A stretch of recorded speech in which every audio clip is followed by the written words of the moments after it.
शादी संबंधित व्यवस्थाओं का super mall RNK catering and events, जहां पाएंगे टेंट, लाइट्स, कैटरिंग, बैंड, घोड़ा, वीडियोग्राफर, सब एक ही छत के नीचे। शादी हो या सालगिरह, बर्थडे हो या रिटायरमेंट, अब हर पार्टी के लिए पर्सनल हॉल एकदम फ्री। हर बजट में परिसर उपलब्ध है। शुभ परिसर लकी गार्डन, गुरु नानक धर्मशाला, गंगराड़े धर्मशाला और नारंदिया धर्मशाला। तो फिर देर किस बात की? RNK केटरिंग एंड इवेंट्स है ना। संपर्क रितेश कपूर 9827370996, श्याम कपूर 9424816206।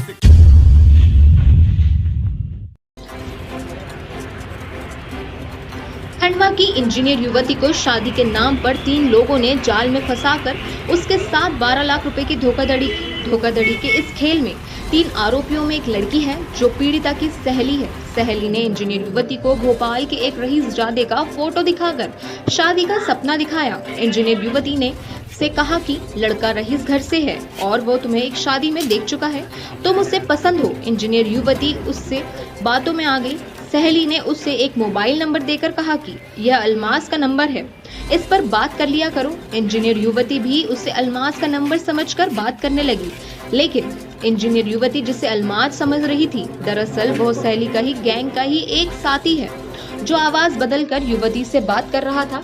इस ठग ने प्लानिंग के अनुसार इंजीनियर युवती को इमोशनल ब्लैकमेल कर उससे पैसों की मांग कर 12 लाख रुपए की ठगी की। खंडवा की इंजीनियर युवती से बातचीत को कुछ दिन ही हुए थे कि नकली अलमास बनकर बात करने वाले ने कहा कि मुझसे एक एक्सीडेंट हो गया है, पुलिस केस बना रही है, एक्सीडेंट वाला मुझे हत्या के प्रयास में फंसा रहा है, उसे रुपए देने हैं। ऐसे बहाने कर अलग अलग खातों में ट्रांजैक्शन करवाकर 8 लाख रुपए की पहली ठगी की। उसके बाद कभी बीमारी तो कभी अन्य चीजों का बहाना बनाकर इस गैंग ने युवती से 12 लाख रुपए ठग लिए। इसके बाद और रुपए दबाव बनाने लगे। जब युवती ने और रुपए देने से मना कर दिया तो युवती को ये तीनों लोग धमकाने लगे और शादी नहीं करने जैसी धमकियां देने लगे, जिसके बाद युवती ने फौरन इस घटना की शिकायत शहर के मोगढ़ थाने में दी। तो पुलिस जांच में पता चला कि इंजीनियर लड़की से तीनों लोग धोखाधड़ी कर रहे थे। अलमास नाम का कोई लड़का ही नहीं है। गैंग के शारिम, जुम्मन और अमरीन ही मोबाइल और व्हाट्सएप पर बात करते थे। अमरीन तलाकशुदा है और इस पूरी धोखाधड़ी की मास्टरमाइंड भी खुद अमरीन है। मामले का खुलासा करते हुए CSP पूनम चंद यादव ने बताया कि पीड़िता से आरोपियों ने 13 लोगों से ज्यादा के खातों में 84 ट्रांजैक्शन किए। अमरीन ने कुछ नगद भी रुपए लिए। अमरीन अपने परिचित जुम्मन को इंजीनियर युवती के पास रुपए लेने भेजती थी। युवती से ठगी के लिए जो सिम का इस्तेमाल किया गया था वो भी जुम्मन के नाम से अमरीन ने ली थी। पुलिस ने इस पूरे मामले में 3 लोगों आरोपियों बनाया है, जिसमें अमरीन, जुम्मन और शारिम को गिरफ्तार कर लिया है। इसमें मुख्य आरोपी अमरीन है, जिससे पुलिस ने रिमांड पर लेकर और आगे की पूछताछ कर रही है।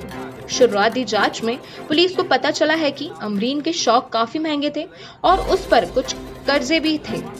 इसको लेकर उसने एक गैंग बनाई और पूरी धोखाधड़ी को अंजाम दिया।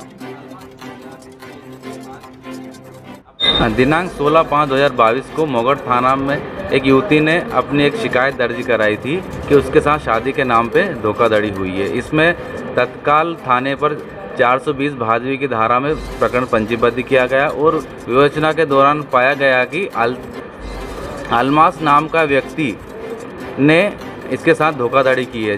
विवेचना में जब हमने देखा कि अलमास नाम का व्यक्ति नहीं था, इसके साथ असल में धोखाधड़ी सारिम नाम के व्यक्ति ने की थी।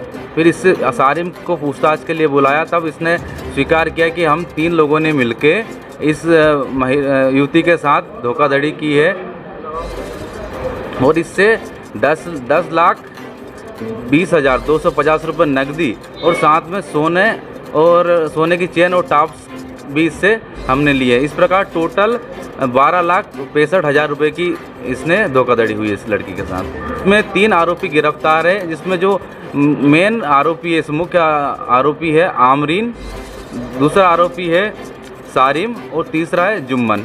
तीनों को पुलिस ने गिरफ्तार किया है और इनकी 3 दिन की पुलिस रिमांड माननीय न्यायालय से प्राप्त हुई है। आमरीन के बारे में ऐसा पता चला है कि ये पहले भी लोगों से पैसे उधार लेकर या फिर चीट फंड से या BC के माध्यम से पैसे लेकर उनका लौटाया नहीं, मतलब इस प्रकार धोखाधड़ी का पहले से इसका रिकॉर्ड रहा है। था कि जो आमरीन है वो चचेरी बहन है पीड़िता की, तो उसे पता था कि इसके पास पैसे है, ये जॉब में है, तो ये जो हम मांगेंगे, जो चाहेंगे उससे मिल जाएगा, इसलिए उन्होंने एक षड्यंत्र रचा तीनों लोगों ने मिलके। अभी तक जो हमें पता चला उसमें इसके कुछ पुराने